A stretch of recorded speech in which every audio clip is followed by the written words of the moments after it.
오늘 우리가 함께 나눌 말씀은 마가복음 9장의 말씀입니다. 자, 마가복음 9장의 말씀은 변화산 사건이 중심이 됩니다. 그래서 2절에 보니까 높은 산에 올라가셨더니 그들 앞에서 변형이 되셨습니다. 그때에 이제 무슨 일이 일어났느냐? 4절 엘리야가 모세와 함께 그들에게 나타나 예수와 더불어 마르그늘 이렇게 나오죠. 누가복음에서는 이것을 별세하실 것에 대해서 말씀을 하신다라고 나타나 있습니다. 자, 그들과 함께 이제 예수님께서 어떠한 죽음을 맞이할 것인가에 대한 그런 논의를 하고 있는데 우리가 잘 아는 바와 같이 베드로는 이 상황이 무슨 상황인지 알지 못하고 초막셋을 주님을 위해서 모세를 위해서 엘리야를 위해서 지어야 하겠습니다. 이런 얘기를 하고 있죠.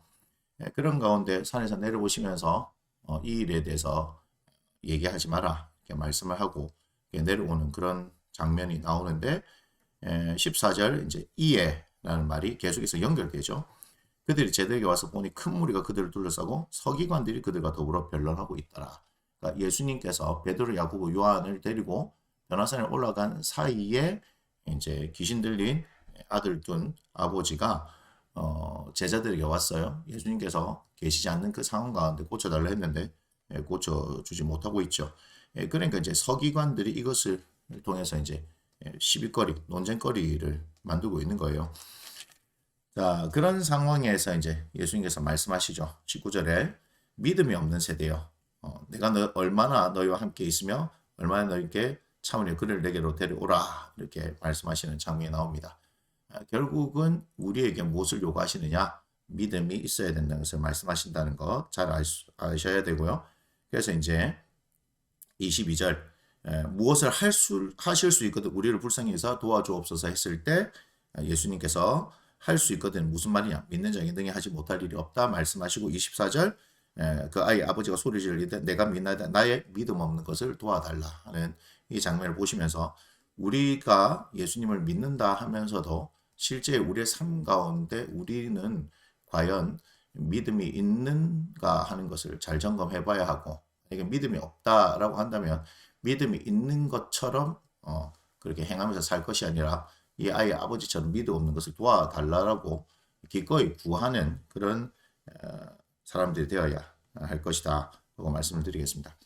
그리고 이제 우리가 앞에 8장에서 말씀드렸던 것처럼 예수님께서 죽으시고 부활하실 것에 대한 그리고 그 가운데 제자들을 말씀을 하신다라고 하셨던 그 장면이 이제 30절부터 이제 50절까지가 나옵니다. 이제 30절과 31절이 이제 예수님께서 죽으시고 부활하실 것에 대한 예고를 하시는 것이고 32절이 이제 제자들의 실패입니다. 어떻게 나옵니까? 제자들은 이 말씀을 깨닫지 못하고 묻기도 두려워하더라. 우리가 앞장에서는 베드로가 예수님께 항변하여 이른다라고 나타났는데 여기서는 제자들이 아예 물어보는 것 자체가 도대체 그 말씀이 무엇입니까 하는 그 물어보는 것 자체가 두려워하죠. 그러니까 이제 33절부터 50절까지 제자도에 대해서 가르치시는데요. 여기서 핵심은 무엇이냐 하면요. 35절과 37절을 보시면 되는 겁니다. 자, 누구든지 첫째가 되고자 하면 무사람의 끝이 되며 무사람을 섬기는 자가 되어야 하리라. 그래서 섬기는 자가 되라. 라고 말씀하는 거죠. 그리고 37절 누구든지 내 이름으로 이런 어린아이 하나를 영접하면 곧 나를 영접하며 누구든지 나를 영접하면 나를 영접함이 아니요 나를 보내신 이를 영접함이니라 라고 말씀하시면서 이런 어린아이를 섬기는 것을 이야기하는 거죠. 결국은 이 말씀을 통해서 제자도는 무엇이냐 하면 섬기는 것이다 라고 하시는 그 가르침을 가르쳐 주고 계신다. 그러니까 우리가 이제 8장부터 시작해서 우리가 10장까지 예수님의 제자도를 우리가 배우게 될 텐데요. 그 가운데 예수님께서 무엇을 가르치고 계신가를 우리가 잘 주목해 볼 필요가 있습니다.